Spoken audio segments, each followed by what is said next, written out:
مدینہ طیبہ میں صحابہ کرام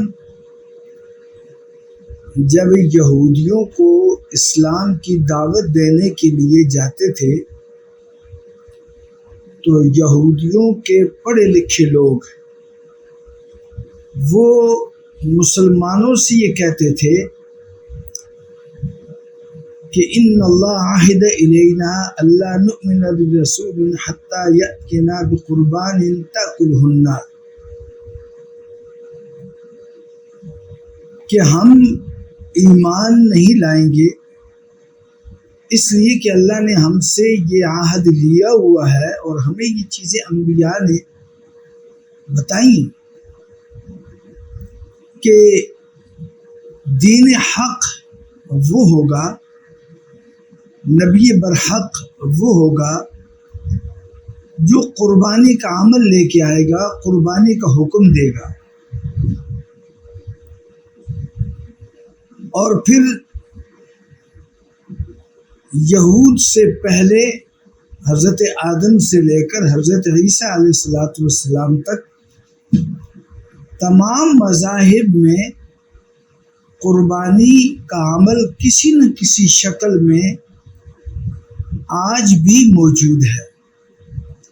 وَإِذْ قَرَّبَا قُرْبَانًا فَتُقُبِّلَ مِنْ أَحَدِهِمَا وَلَمْ يُتَقَبَّلْ مِنَ الْآخَرِ، یہ حضرت آدم علیہ السلام کے دو صاحبزادوں کا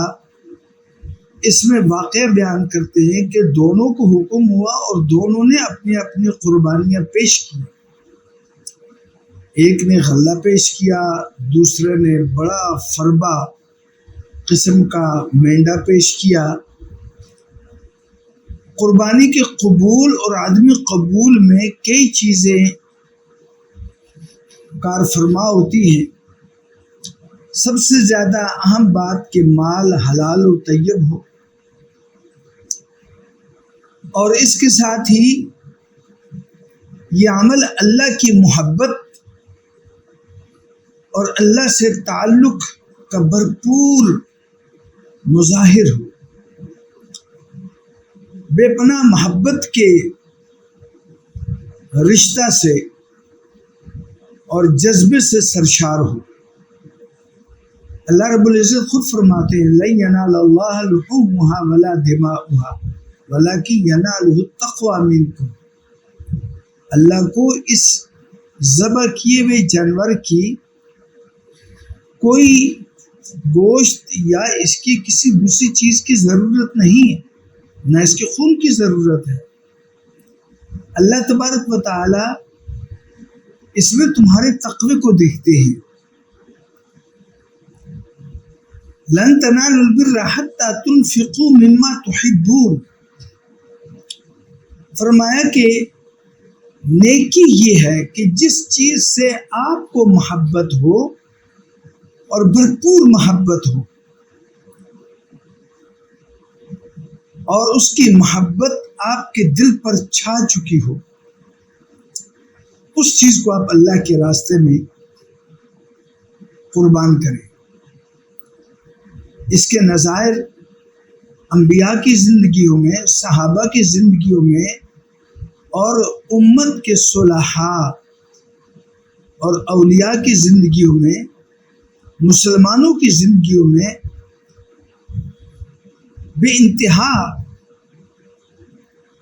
ہمیں ملتی ہیں۔ تو اس لیے قربانی تمام مذاہب میں ہے اور اسلام میں بھی ہے، اور قربانی اللہ رب العزت کی محبت کا ایک نمونہ ہے، اظہار ہے۔ قربانی کا کوئی گوشت، خون، بال، ہڈی اللہ پاک کو ضرورت نہیں، اللہ تمہارے تعلق کو دیکھتے ہیں، تقوی کو دیکھتے ہیں کہ کون اپنے محبوب ترین چیز کو میرے راستے میں قربان کرتا ہے۔ رسول کریم صلی اللہ علیہ وسلم 2 مینڈے آپ نے ذبح فرمائے اور بہت ہی اچھے خوبصورت اور ماشاءاللہ فربا مینڈے آپ نے قربان کیے۔ اور آپ نے 100 اونٹ بھی قربان کیے کہ 63 اونٹ تو آپ نے اپنے دستے مبارک سے نہر فرمائے. اس لیے قربانی کا عمل قربانی کے دنوں کے اندر اس عمل کا کوئی ثانی نہیں ہے. اس میں صرف یہ یاد رکھنا چاہیے کہ ایک ہے قربانی اور ایک ہے دم شکر. دم شکر ان حضرات کا ہے کہ جو حج پر تشریف لے جاتے ہیں اور واجبات کی فہرست میں آپ دیکھیں گے کہ واجبات میں وقوف مزدلفہ، اس کے بعد پھر وہ جمرات کی طرف آتے ہیں اور بڑے شیطان کو کنکری مارتے ہیں، اور اس کے بعد پھر قربانی جو کہ حقیقتاً دم شکر اس کا نام ہے، اور پھر حلق ہے. تو حاجی تو دم شکر کرتا ہے، مینڈا کرے، اونٹ کرے، یا اس کے اندر شیرنگ ہو 7 افراد کی بڑے جانور میں، تو وہ دم شکر ہے. قربانی مستقل ایک علیحدہ عمل ہے کہ اگر حاجی وہاں رہتے ہوئے متمول ہے اور وہاں مقیم بھی ہو گیا ہے اور اس کو گنجائش ہے تو وہ قربانی بھی کرے، اور اگر وہاں اس کو قربانی کرنے میں دقت ہے تو پھر اس کی قربانی اس کے اپنے وطن میں، اپنے شہر میں، اپنے علاقے میں کی جائے، اور یہ واجب اس کا اپنے ہی شہر میں اور اپنے علاقے میں ادا اس کے ورثاء، اس کی فیملی والے کرتے ہیں، اس کے حکم سے اور اس کی اجازت سے. یہ ہے قربانی. عموماً شہروں کے اندر، بڑے شہروں میں، خصوصاً کراچی جیسے شہر میں الحمدللہ قربانی کا بڑا جذبہ ہے اللہ کے بندوں میں، کہ بعضوں کو دیکھے کہ وہ پورا سال تھوڑا تھوڑا جمع کر کے وہ اس قربانی کے عمل کو بجا لاتے ہیں اور بڑا خوبصورت جانور لیتے ہیں اور اس سے محبت کرتے ہیں، اس کو اپنے ساتھ مانوس کرتے ہیں، پھر اس کو قربانی کرتے ہیں. تو یہ ان کی محبت کا اظہار ہے دین کے ساتھ، اللہ تبارک و تعالیٰ کے ساتھ، اللہ کے دین کے ساتھ، اللہ کے نبی کے ساتھ. یہ ان کے تعلق کا اظہار ہے اور یہ مسلمانوں میں ہونا چاہیے. تاہم شہروں میں گوشت کا استعمال تو پورا سال ہی رہتا ہے، تو بہت سے اللہ کے نیک بندے شہر کی گرد و نواح میں، غریب آبادیوں میں جانوروں کو ذبح کرتے ہیں، اور بعض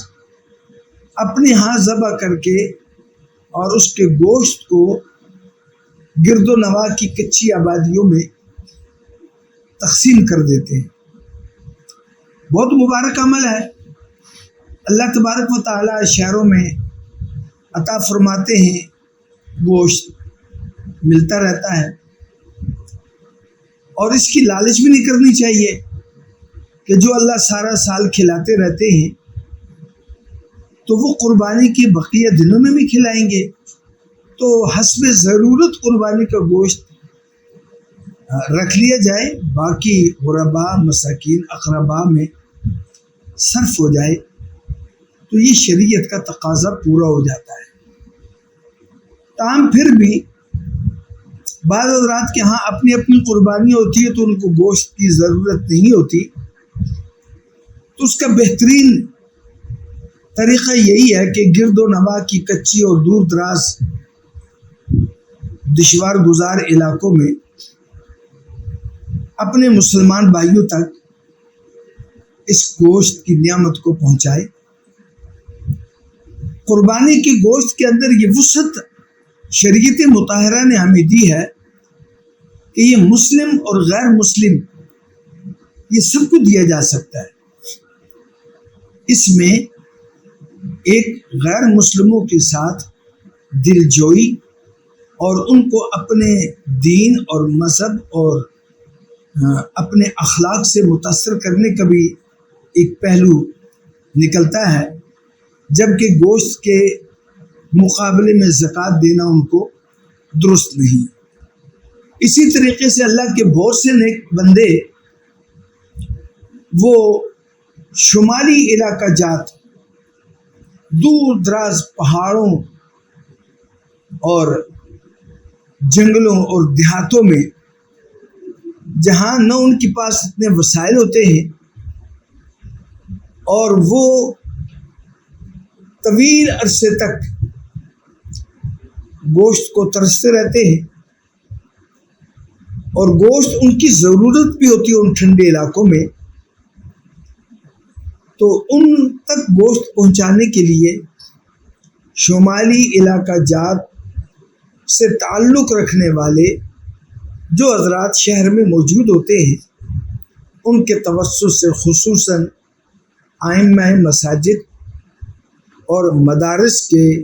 ذمہ داران اس خدمت کو بجا لاتے ہیں، اور وہ اپنی وقف قربانی ان کو دیتے ہیں،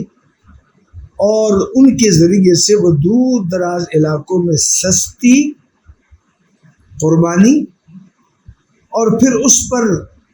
سب سے اہم بات یہ ہے کہ شہروں کے اندر قربانی کرنے والے ہم دیکھتے ہیں کہ ان کی آنتیں، ان کی اوجڑیاں یہ آلائش کے نام سے اٹھائی جاتی ہیں، بدبو آتی ہے، خراب ہوتی ہے، جبکہ یہی چیز بالائی علاقوں کے لوگ یہ آلائش اس کو نہیں کہتے، بلکہ وہ اس اوجڑی کو اور جانور کی آنتوں کو اور ان ساری چیزیں جو حلال ہے دھو دھا کے ان کی بدبو کو ختم کر کے سیدھی پائے آنتیں اوجڑی ان کو صاف کر کے ان کو اس قربانی کی جانور کی ان چیزوں کو بھی وہ استعمال کرتے ہیں، اور اس سے ایک دلی مسرت اور خوشی پیدا ہوتی ہے کہ جس جانور کی ان چیزوں کو شہروں میں آلائش کے نام پر بلدیاں اٹھا کر اس کو ٹھکانے لگاتی ہے، یہی چیز بالائی علاقوں کے سرد ترین جگہوں پر رہنے والے غربا اس کو استعمال کرتے ہیں۔ الحمدللہ کئی سالوں سے ہمارا ادارہ اس کے زیر انتظام شمالی علاقہ جات کے سرد ترین کنٹرول لائن کے متصل علاقے، جن میں وادی لیپا سے لے کر دیگر گلگت، اسکردو اور نیلم اور اس طرح دور دراز علاقوں میں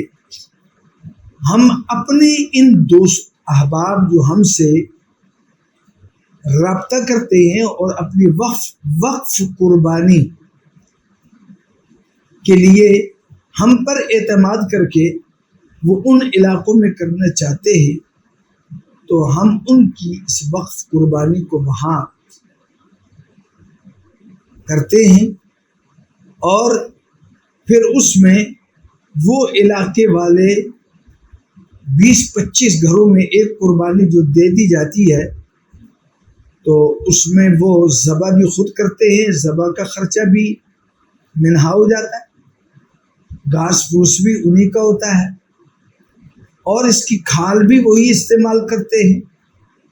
اور ہر چیز وہ استعمال ہو جاتی ہے۔ تو 100% قربانی کے جانور کے اجزاء جو حلال ہیں، استعمال کے قابل ہیں،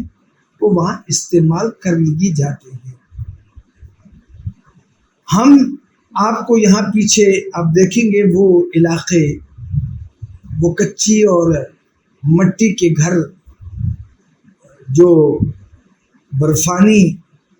بالکل علاقوں میں ہیں، اور ان میں ہم جانوروں کو ذبح کرا کے مقامی طور پر تقسیم کرتے ہیں، وہ بھی آپ کو میرا کیمرہ مین بتلائے گا اور دکھائے گا، تو ہم امید کرتے ہیں کہ ہم اپنی قربانی کے جانوروں کے تمام حلال اجزاء کو استعمال کرنے کے جذبے کے ساتھ ان دور دراز علاقوں میں اپنے وقف قربانی کے لیے ہم زیادہ تگ و دو کریں، اپنے دوست احباب ان کو بھی متوجہ کریں، تاکہ وہ ان لوگوں تک کہ جو بہت ہی زیادہ مستحق ہیں اور وہ اپنی دعاؤں میں یاد کرتے ہیں، اور اس قربانی کے اس آپ کی طرف سے دیے گئے ہدیے کو وہ بڑے ہی توقیر اور عزت کی نگاہ سے دیکھتے ہیں۔ اللہ میں عمل کی